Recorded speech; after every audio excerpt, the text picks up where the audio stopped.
Allow your eyes to close.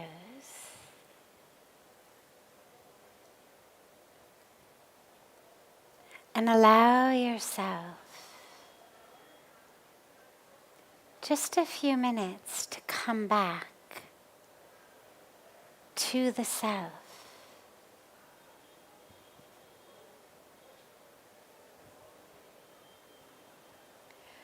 Our awareness and our attention get so distracted, they get so hijacked even by that which is happening in the world around us. What other people are saying or doing. How we feel about what they're saying or doing. All of our planning, what we're going to do. That we're not actually ever right here. So just take a moment and allow yourself to come right here.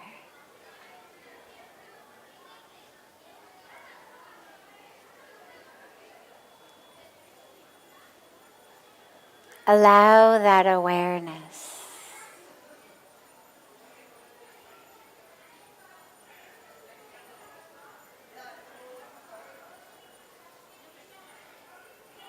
allow that presence.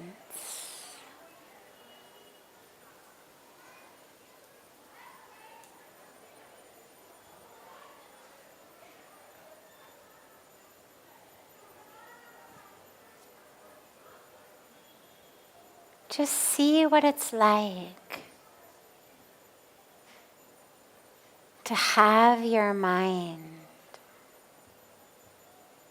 to have your awareness fully in this very moment,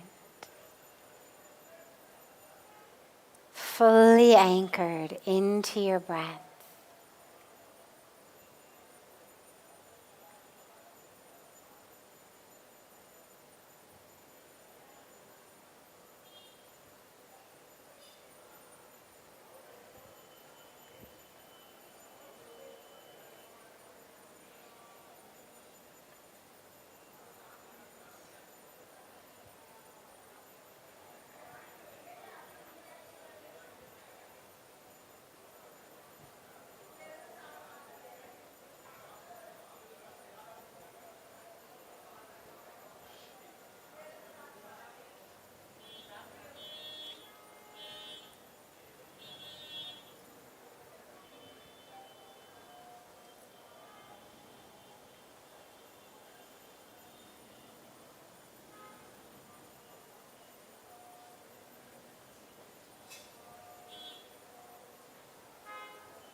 If the mind wanders, just bring it back.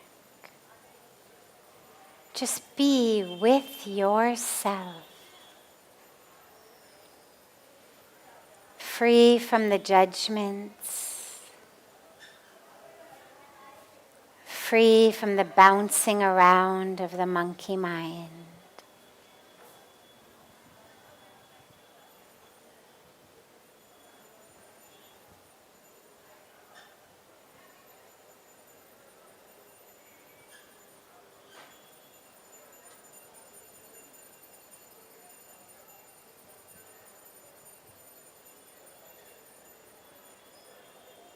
In this moment, in the perfection of this moment,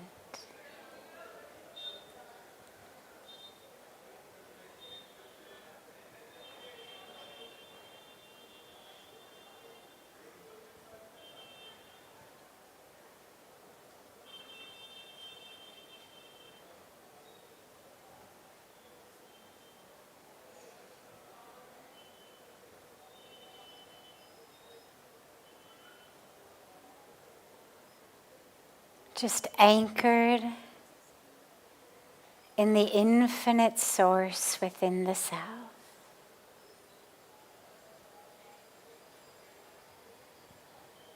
Anchored in your center.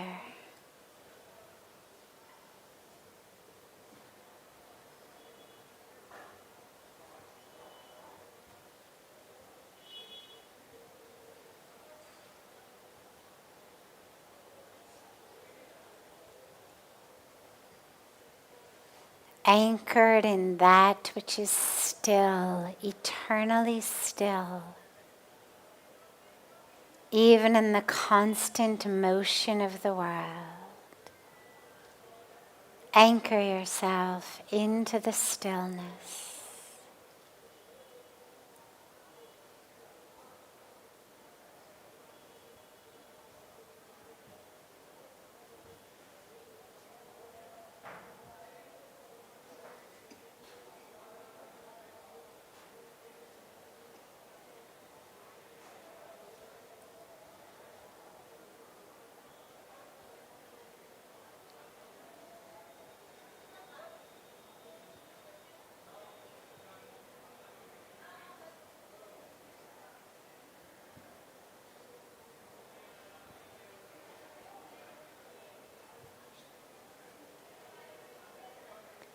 Slowly and gently bring the palms of your hands together at chest level and rub them gently against each other. Press the palms of your hands into your closed eyes.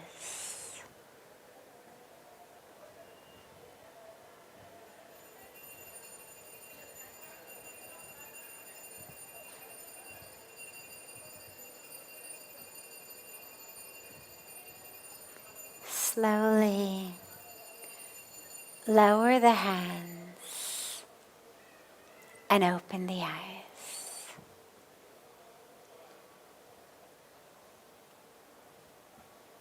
Welcome to Satsang. It's beautiful to be able to be together.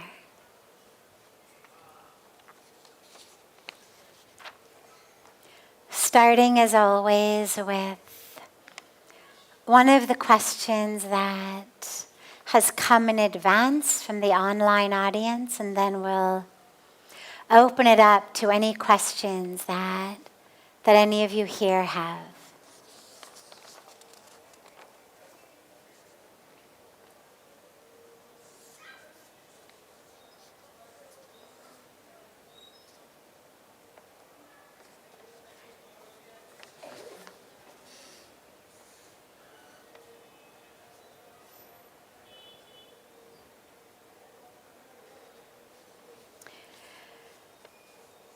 What does the Bhagavad Gita teach us about karma yoga?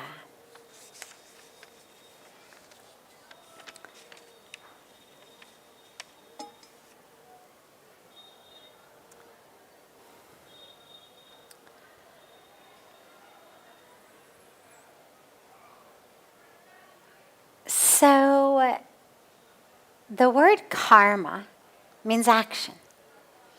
Karma yoga means yoga in action, or action as yoga.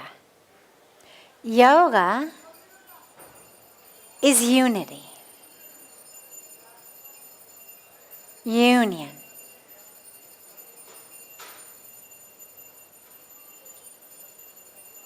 Just take a moment and listen to the beautiful bells. I love that. It's the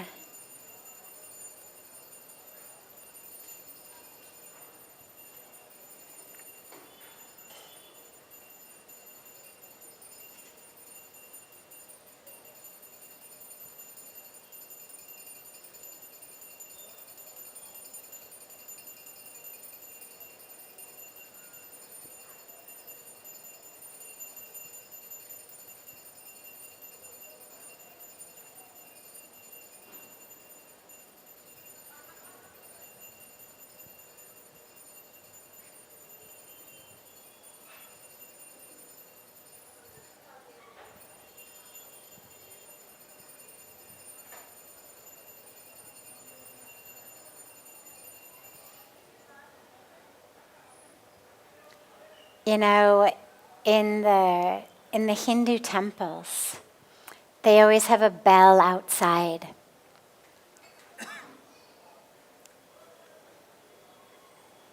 And a lot of people think, I've heard a lot of people say, oh yeah, the bell is to, alert God we're coming. Wake up God on the way in. Like, as though when someone comes to your home, they ring the doorbell and you get all, yeah, okay, somebody's here. But that's not what the bell in the temple's about. God doesn't need to be woken up. God doesn't need to get ready. Oh, visitors. We ring the bell to wake ourselves up, that we are going into this sacred place, into this sacred area.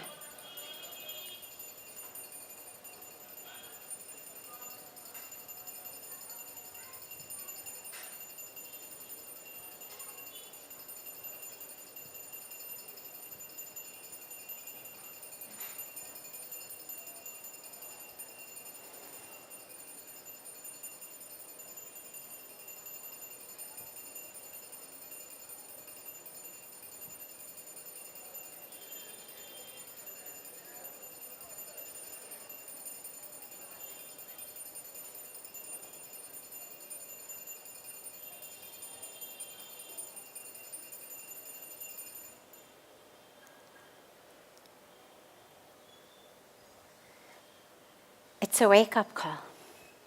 It's the alarm, like that which wakes us up every morning. These days with our phones, most of us wake up to tunes that are much less pleasant than that. But that's the meaning of the bell is that which wakes us up before we enter temple, when we're doing pujas. It's not, wake up God, I'm going to do your puja. It's wake up to our own mind. That might be doing the puja with our hands, but the mind is somewhere else. And as we ring the bell, it wakes up our mind. Hey, come here. Come right here. Be right here, right now. It's like, if you think of a child trying to get your attention, right? They're going to keep pulling on your clothes and keep until you pay attention. And the bell is that we keep ringing it until we are there, fully paying attention. So I always love when their puja coincides with the beginning of satsang. It's a beautiful way of reawakening us. But going back to karma yoga. So karma is action. Yoga is union. Karma yoga is those actions which arise out of an awareness of oneness. So actions that are not rooted in a myth of separation, me separate from you, me separate from Mother Earth, me separate from God, but rather actions that are rooted in an awareness of unity, oneness, me as one with God, me as one with all. When we say soham, or aham brahmasmi, means I am that. I am one with the divine. I am the divine. That awareness and the action that arises out of it, that's karma yoga. Or yoga, that union that blossoms out of action. So it's either action that arises out of an awareness of union, or union that arises out of action. So action that is leading us toward greater union, greater oneness. That's karma yoga. And in the Bhagavad Gita, Lord Krishna emphasizes this. I mean, he emphasizes all of the different forms of yoga, primarily bhakti yoga, jnana yoga, and karma yoga. But with the karma yoga aspect, he makes it really clear that we can't help but act. Our whole lives are action. Whatever you do, it's action. Even you sit here, you close your eyes, sit on your hands, plug up your ears, you're still acting. It's still action. That there's no way to avoid action. So what then is the way to avoid the karmic repercussions of our action that make us stuck in this cycle of birth and rebirth and death, this wheel of samsara, as they say? And the only way is surrender. Just total surrender. It's the only way. Bhagavan Krishna says, Yat karoshi yadashnasi yajjahoshi dadasiyat yat tapasyasi kaunteya tat kurushva madarpanam. And it means offer. Just offer, just surrender. Everything you do. Everything you do, offer it to me. Whatever you do. Including, interestingly, your sadhana, your yoga, your yagnas, your tapas, your all of the things that you would consider even your spiritual practices. Offer that also. Offer everything to me. Surrender everything to me. It's the only way out of this stuckness, is to just surrender. So we do our actions. We do them in alignment with yoga, an awareness of oneness and union. We do them in alignment with our dharma. And we do them fully surrendered to the divine, without any sense of doership. Most of us do something, and either we think, oh my God, that was so stupid. I can't believe you did that. Oh my God, you're such an idiot. Or we think, that was so great. I'm so good. I'm so smart. I'm the best. I'm the one who makes everything happen. So either I'm so stupid or I'm so great, but either way is false.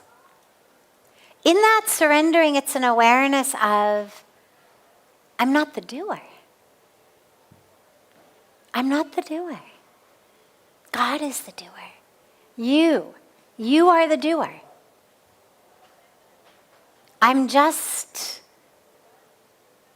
that through which your doing happens.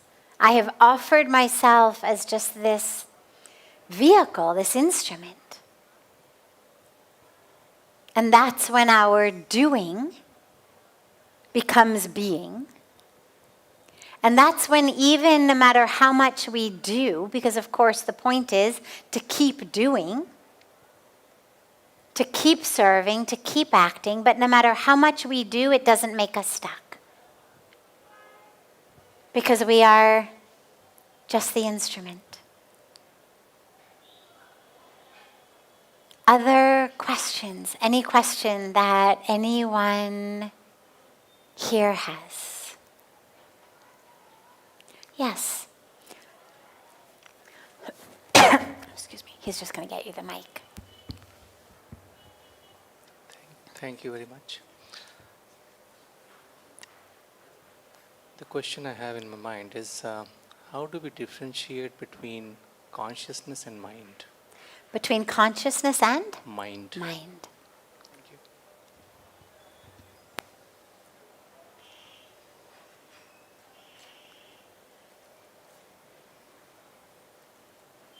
it's always a little tricky when we work with English translations of Sanskrit terms.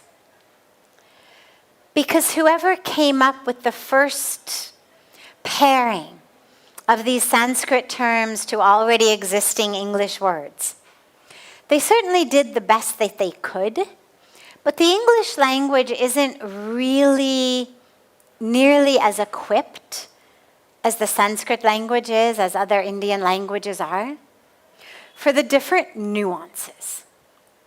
For example, when you speak about consciousness, well, the word consciousness can be used as in, are you conscious or unconscious? You got hit on the head with a baseball. He's unconscious. Now that's a purely physical, neurological situation. He got knocked unconscious. Nothing to do spiritually. Just a baseball hit him in the head, now he's unconscious. Goes to the hospital, they pump him full of some kind of adrenaline or do something. He's conscious again.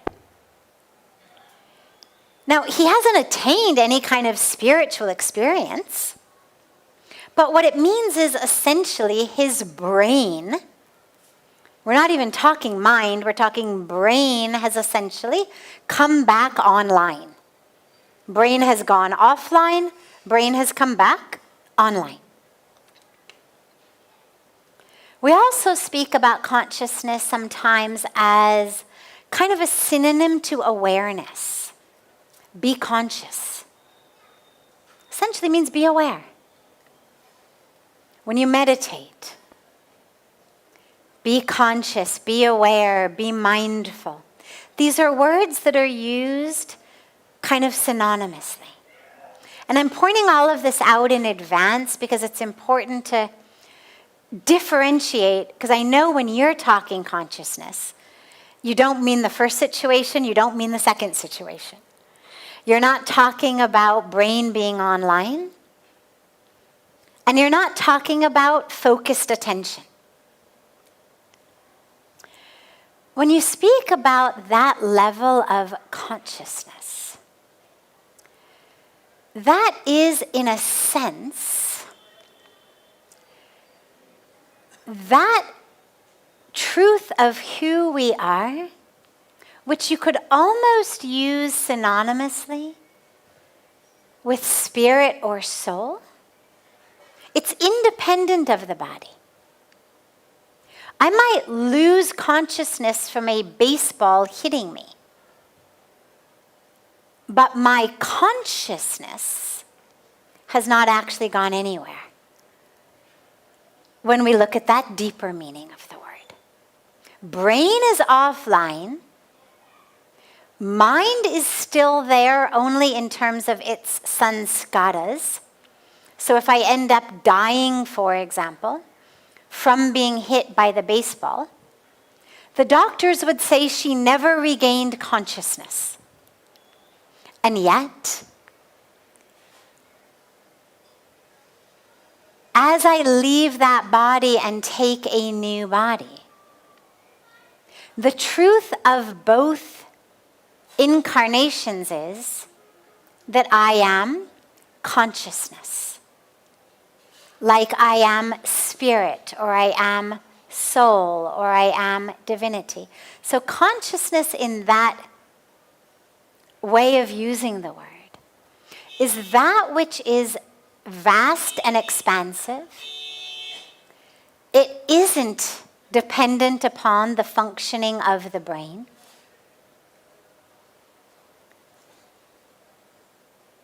But it is that which we can access.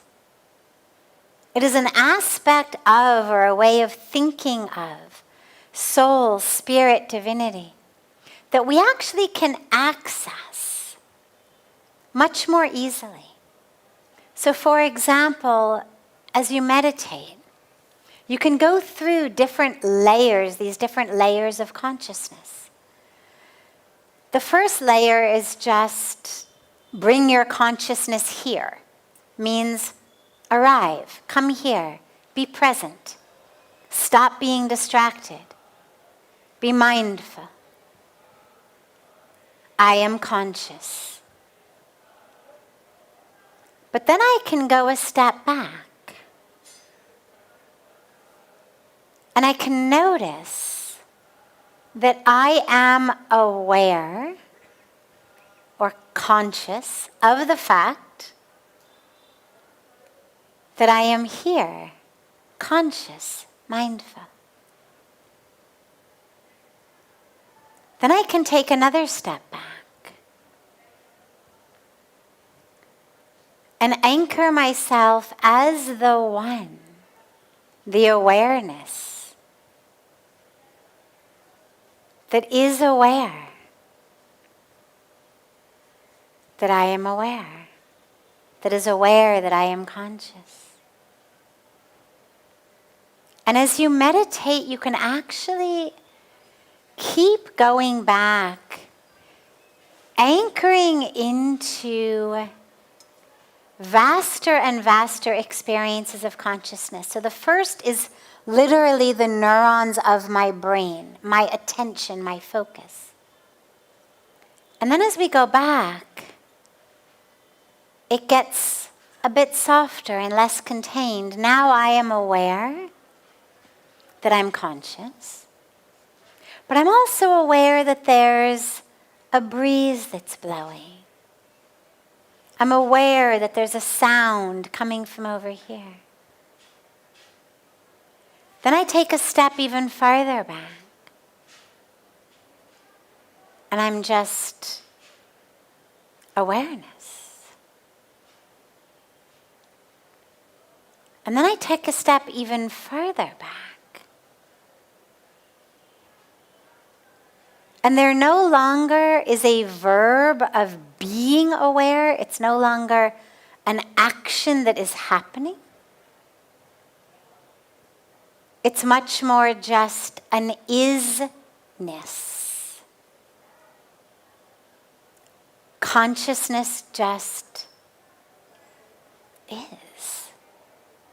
It's just a state rather than a doing, where the first layers are much more directed doing. We end up being able to pull back into just that spacious experience, what you would call pure consciousness. And we can access that. As you practice meditation, allow yourself just slowly to keep taking these steps farther back. How much more vastness can you experience? How freer can you be of just the brain? So consciousness is that which isn't boxed in by anything. The mind is that which is impacted by experiences I have. So the mind is the place in which we speak about sanskaras, or the psyche. And the mind, that aspect of the mind, man, buddhi, and ahankar, that forms what we call the subtle body, sukshma sharir, that travels with us from birth to birth. So the impressions upon my mind, uniquely mine. I have a different mind than you. But consciousness is something that in a way we are both simply accessing. Like spirit, like soul. That there's an infinite presence. And through the use of my mental faculties, through the use of my mind, through the use of my individual consciousness, being conscious, being aware, focusing my consciousness, I can tap into that greater sense of consciousness. So mind is distinctly mine. Now, of course, you say whose, because it travels with my soul even after I lose the body. So mind is not of the body, but mind belongs, you could say, to my soul's journey. The journey of my jivatma that's taking birth and reincarnation. So does the mind travel with that. It is hooked into that. But the full expanded sense of consciousness is not. My individual consciousness is. But the highest form of consciousness, divine consciousness, supreme consciousness, that's something we tap into rather than something that we carry with us. Does that make sense? Okay, good. Wonderful. It's always important when we use English to be really specific. Because Sanskrit has all of these different specific words, but English, we just keep using the same words to mean too many different things. Yes? Chitta and consciousness, same thing.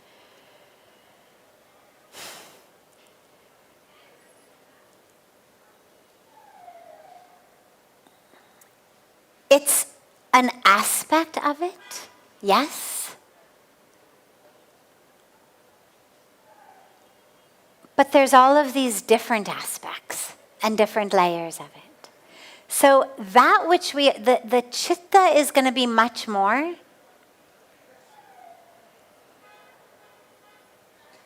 that expansive, like when we say Sat Chit Anand, right? So we're talking ultimate truth.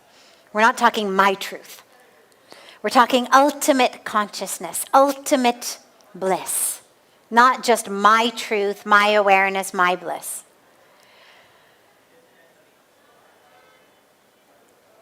But we also have those other layers of consciousness that we spoke about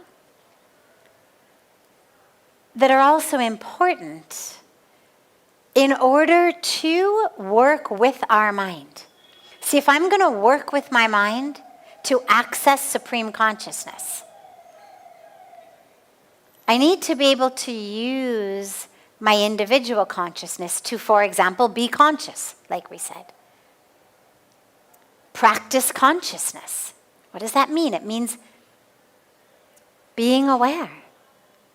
Every minute, every moment, living in your conscious mind. Compared to the subconscious mind. If I'm in my conscious mind every minute and every moment, then every action that I do is going to be in alignment with the truth that I know, my highest truth, my highest dharma. We make mistakes. We get swept up by vasanas, by ego, by ignorance. When we are living in the subconscious or the unconscious, when we are just in the programmed mind, in the autopilot mind, the indoctrinated mind, the pre-programmed mind. So when we say be conscious, when all of the spiritual traditions talk about being conscious, that's much more specific than chitta when you speak about it. But the chitta is that which we're able to access, to tap into, through using our power of conscious mind, in the moment, mindful mind, present mind. non-distracted mind, discriminating mind, using that power of the third eye to help us discriminate, using that power of Vivek to see truth from untruth. Right? Darkness from light. What is that? That Vivek, that's what enables us ultimately to tap into pure consciousness.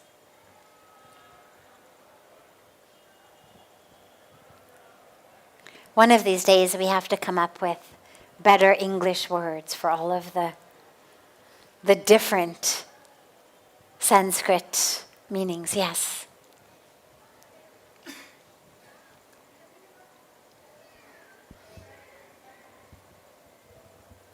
Narayan. What is different between Jivatma and Paramatma? And sorry. Sure. Difference between Atma and Paramatma. Atma means soul. Paramatma is great soul, highest soul. Means God, means divinity. This Atma, what we call Jiv Atma, is the individual aspect of Atma. It's not separate from Paramatma. So, people talk about souls, like we all have different souls. But that's not actually true. There's actually only one soul. It's not like somehow the divine Paramatma was cut up into all these little pieces and your Atma's over there and mine is over here. And the easiest way I have found to think about it is like waves on the ocean. If you can think about the ocean as being infinite, if there were just nothing but ocean, well, then you think about individual waves as Jiv Atma. So they've come up and out of it, means it's an aspect of it. But even when the wave is a wave, it's still ocean. It's never stopped being ocean. Its highest truth is ocean. Yes, it is wave. Yes, I have Jiv Atma. Yes, my Jiv Atma is on a different karmic journey than Rohan's Jiv Atma. We all have our own Jiv Atma with different incarnations in different bodies, different karmic packages we're working through. And yet, ultimately, we're all just different waves of the cosmic ocean, not actually separate. This is where the teaching of Advaita, right? Non-duality, there is nothing but God, means there is nothing but Paramatma. All separateness is an illusion. And it is insofar as waves on an ocean ultimately are illusory in the cosmic nature of the ocean. Meaning ultimately the highest truth of this is just ocean. And yeah, it becomes a little wavy over here and a little wavy over here, but ultimately the truth is just ocean.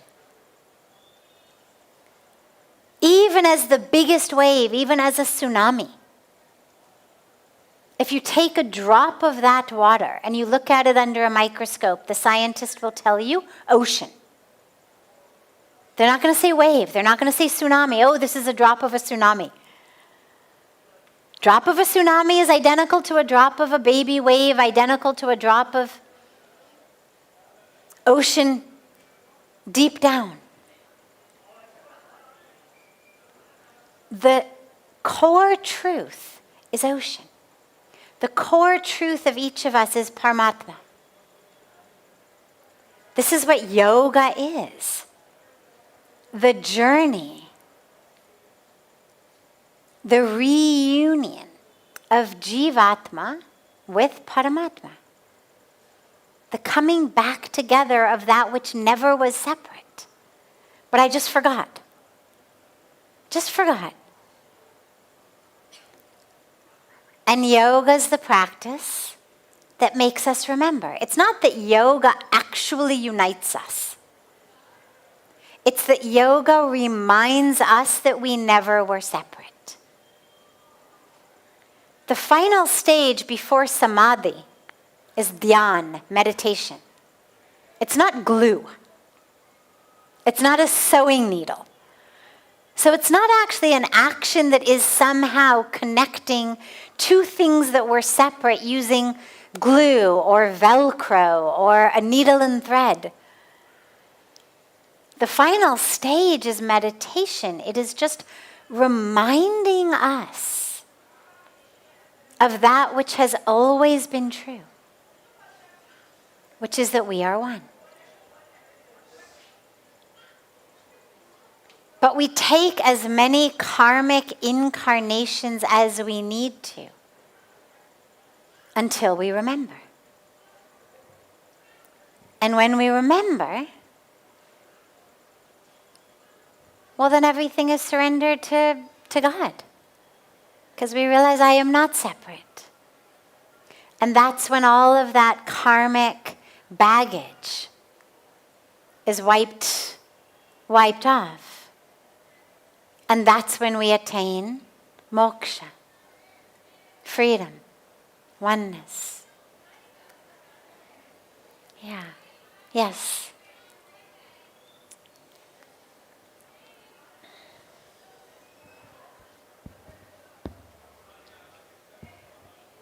Namaste. Namaste. Actually, your Paramatma is complete. It's powerful. You are in Siddha, you are in perfection. I would like to know how you get this kind of energy, how you arrive to this kind of level, and what you have done, how and why. When did you start, which is your process, how you arrive to this kind of energy, because if everybody will arrive to your level of energy, we will not have any problem on this world. Thank you. So, what was my path and process, and how did I attain to this level of energy? It really has been nothing but grace. For me, it's really been an undoing rather than a doing. It's been much more a letting go. The metaphor that I like to think about is if you come home from a really tough day at work, and you come home and you're tired and you're stressed, and you want to get into a nice hot bubble bath. You're going to take a nice bath, maybe you'll put some essential oil or something in it and make yourself relax. The first thing you have to do in order to make that bath really relaxing is take off your clothes, right? It doesn't matter how perfect the temperature of the bath is. It doesn't matter how much lavender you put in it. If you enter that bathtub in your suit and tie and shoes and hat or whatnot, you're not going to feel relaxed. You're not going to feel, And the same thing is true in life. The more we are holding on to, the more stuck we are. And so for me, it's really been a constant letting go. First, on big levels, letting go of all of the identification that I had of who I thought I was,